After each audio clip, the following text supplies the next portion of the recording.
at SFO today, one of the world's busiest airports, which also makes it one of the world's busiest places for finding pests. But these days, you just never know where you'll find them.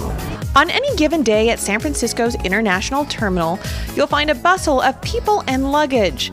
A virtual melting pot of cultures from all over the world enter California here, which also means a possible melting pot of different pests, bugs, and diseases ready to enter the state.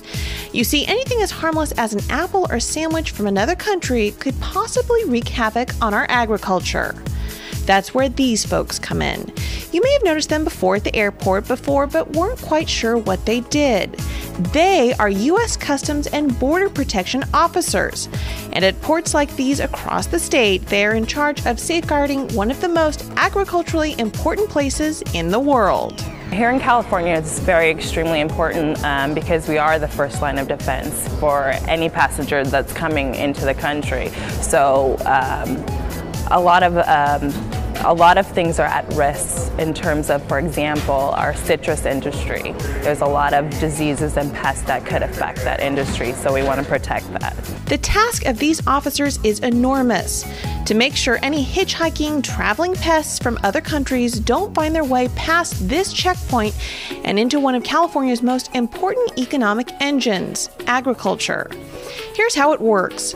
Once passengers deplane, they go to baggage claim, where they are met by rovers or CBP officers who review custom documents and interview passengers about what food items they might have with them. Do you have anything declared? Any food or fruit meat product? No.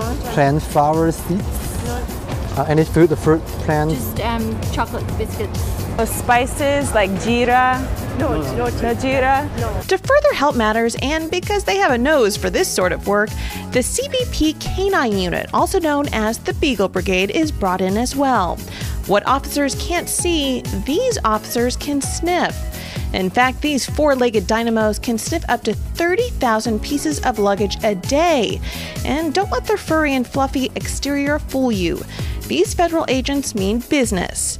Their job is literally to sniff out anything that might pose a danger to the country's food supply, and they're having, you guessed it, some pretty doggone good results. Just recently we had a big seizure. It was actually a canine referral, and upon our discovery of the fruit, which they did declare, we found an array of seeds which were actually hidden within the clothing. So, after being interviewed, travelers then may have their luggage screened, and if any sort of agricultural or food item is found, it is then taken to the lab on site at the airport for further inspection by officers. A lot of the things in the lab are, we inspect a lot of the commodities that we seize. It could be mainly it's the fruit and vegetables that we seize from the passengers. So we're going in there, we're taking it apart, to see if they have any pests, any diseases of any kind. So what he's doing is cutting open the actual seed of the mango to see if there's a seed weevil that's within the seed itself. With inspecting it, you're looking at every aspect of the mango, the skin, the flesh, and also within the seed too. Well, this resembles a little bit of citrus canker and looks like some type of insect may have existed in this area. After being examined, anything deemed dangerous is immediately destroyed. Although these tiny little bugs may seem harmless, they are anything but. Estimates are that $3 billion are lost annually to invasive plant and insect pests in the state. Besides bugs like fruit flies and moths that can damage a variety of crops in the state, officials are also on the lookout for crabs, mussels, and snails that could severely disrupt the state's water delivery system.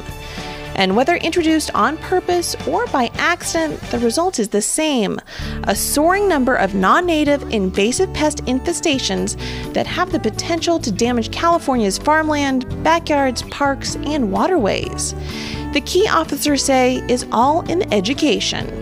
A lot of the passengers aren't quite understanding why, so it's our job to educate the passengers, because we're not there to, penalize people in any sense of the word. We're there to educate and teach them about what could happen to our agriculture if they were to bring in a specific product. So, with the ever-increasing amount of trade and travel in the state, officers are increasing their efforts to protect and educate travelers, And they have one simple message to offer us.